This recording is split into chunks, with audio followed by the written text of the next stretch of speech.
Now, will there be some tight moments? Will there be some times that you want to give up? Yes.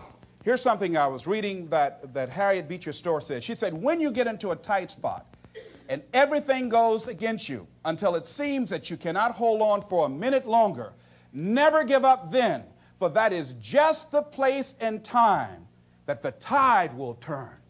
Never give up then. And that is so important. When you're working on doing the things you want to do and fulfilling your dream, and things happen, there are times when your energy feels so depleted that you want to give up, that it looks just totally impossible. And I can tell you from my own personal experience, don't give up then.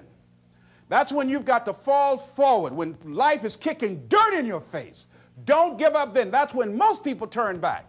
Most people will tuck their tails between their legs and they will run in the opposite direction and say, that's all right, life, I don't want this. All right? No, no, no. If you've decided that this is what you want to do, you've got to become courageous to stand up within yourself, to face it and step forward. And ladies and gentlemen, that is what gives your life meaning. Those things will begin to strengthen you like you can never begin to imagine. And I tell you, one of the most painful experiences I had in my life was also one of the most enriching, because they say that pain opens the space in the heart for joy. And because I did not buy into something, because I caught myself at a critical point and was able to back up and look at it, I was able to become free of the effects of what could have been a tragic situation for me and move on and do something about it. But I learned in the process that I had to learn to surrender and give certain things up. See, in life, everything that happens to you, there's a lesson in it. There's a lesson in it for you. If you look at it, whatever happens to you, just look at and view life that you're a student of the universe and say, what's in here for me to learn? One of the most tragic things that happened to me that could have been a tragedy was when I wanted to buy my mother a home, and I did that. And in my haste, and it was the first major purchase of property that I ever made in my life. And so I was naive. And so when we were sitting there at the closing, the attorney said, have you done a title search? And I said, what's a title search? And she said, well, that's when you check to see whether or not there are any liens against the property before you purchase it, so that you don't inherit any financial obligations of the previous owner. So the guy interrupted and said, look here. He said, the only reason that I'm selling you this house, and I'm doing it at a loss, I can actually make more money. But the only reason that I flew here from Philadelphia to sell you the house specifically is because I admire the fact that you're adopted and you want to buy this home for your mother. And he said, there are no liens on the property. I just want to help you. So I looked at my attorney. I said, I believe him. She said, Les, this is business. I'm not questioning his integrity, but I advise you not to sign the contract now. I looked at him. He said, if you're not going to do it, man, I'll just go ahead on and make the money that I was going to make. I said, okay, no. I want to do it. I said, I'll do it. So she said, okay. She said, this is not the last house in the world. I signed the contract. After being in the house for around 2 months, I received a notice that I had to pay a lien of $25,000 or I had to get out of the house. I called the attorney. I said, look here, sir. I said, my name is Les Brown. I'm the new owner of this property. I said, I bought this home for my mother. I said, she's 80 years old. I said, she has a bad heart, a serious condition. I said, and I just cannot give up this home. And I just exhausted all of my resources to buy the house. It's all I have. I said, can we work out some kind of monthly payments? I don't know how much I can give, but if you can work with me, I guarantee I'll give you my word. I want to keep this home. I'll pay you back. He said, we want the money in 6 weeks or you have to get out of the house. It's going to go in the auction block. I said, oh. I said, but I borrowed everywhere I could just to get the $12,000 to put down on it. He said, mister, that's not my problem. You should have had a title search done. So I went back home and I worried for weeks. I lost around 23 pounds. I would go home to catch the mail so my mother wouldn't get it. They put a listing in the newspaper. People were driving around, wanted to come in the house to look at it. So I put a sign out front saying that the newspaper article was an error, saying that the house was up for sale. And finally, when they were coming for the day they were going to auction it on the courthouse steps, I knew the moment of truth had come, I had to tell my mother. So I walked all night that night. Around 2 o'clock in the morning, the children were asleep, my mother was asleep. I said, Lord, why did this have to happen to me? I said, I'm trying to do the right thing. I want to provide for Mom. I'm not out stealing and robbing. I want to provide for my children. I said, why did this have to happen to me? I was personalizing. I was feeling like a victim. And so finally, I had to go in there and I had to tell my mama. So I kneeled by the bed. I said, Mama, I've got something to tell you. She said, what? I said, we've got to move out the house. She said, why? I said, well, because of the fact that I made a mistake and I signed a contract when I should have had a title search done, and I can't pay the $25,000 outstanding lien against it. She said, good, I don't like this house anyway.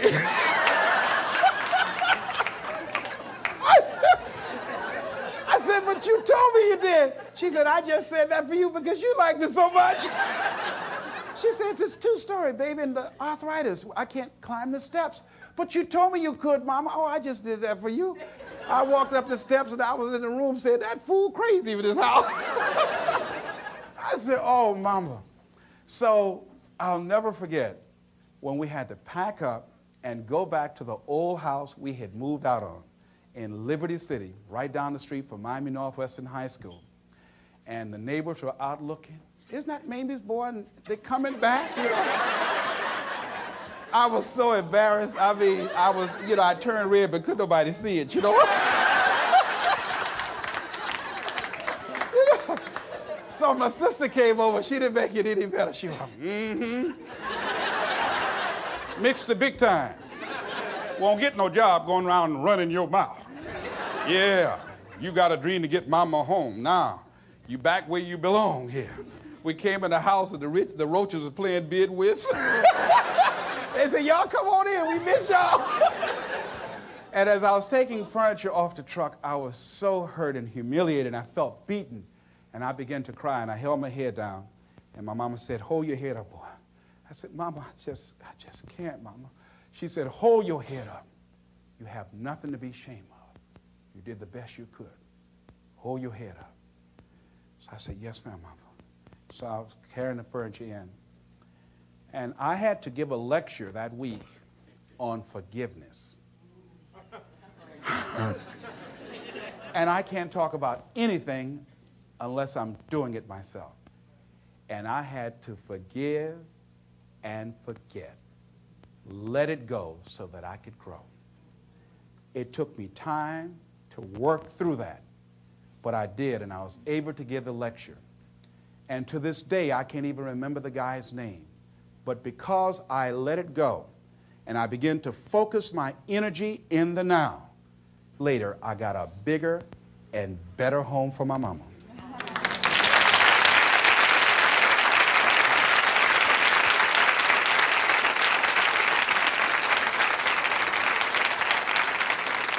Here's what I learned from that. That was not the last home in the world. There were other homes. If I had just been willing to just let it go, he who cares less wins. And the guy called and said, you got to get out of there. If this is what happened, I could have, through worry and stress, I could have had a heart attack over a house that my mama didn't even like. Do you follow what I'm saying? So I now realize, hey, it's only things. And it's okay, they are replaceable. I lost everything except my spirit. And except the love of my mother and her respect and the respect of my children. Sure, people talked about me. Did they laugh? Yes. Did I feel humiliated? For a while, yes, I did. Embarrassed? Yes. And that's a part of it, but I didn't stay there. See, sometimes you can wallow in it, you know, don't want to get somebody pull you out feeling good. Oh, I want to go back again. You know? No, don't wallow in self-pity. And there are people who will help you. You call them up and they'll give you a pity party, all right? No.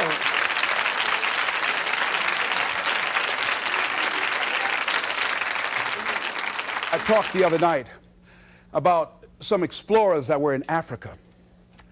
And they saw these two little boys who were playing with some what appeared to be marbles.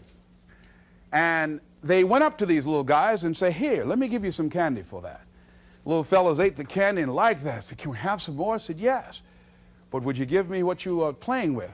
And they said, yes. And they gave these shiny little rocks, so to speak, to the explorers. And the explorers, taking them back and examining them, discovered they were large-size, uncut diamonds. They had a fortune. The little boys had a fortune in their hands, but they didn't know. They did not know. Repeat after me, please. If we knew better, we would do better. See, there are many of us, we work for people and sometimes put in 60 and 70 hours a week. Why?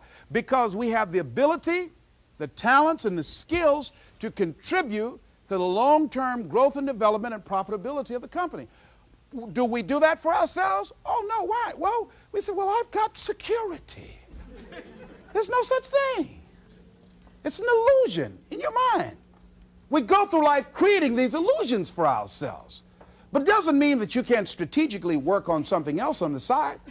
Develop some hobby of passion and find ways that you can begin to create some alternative methods of providing wealth for yourself. See, you know, money is not important to me, but Rita Davenport said it's right up there with oxygen. But it is important to me that it not be important. I got that from Rhea Steele. That's important. It is important to me that it not be important. Make it important to you to live your dream.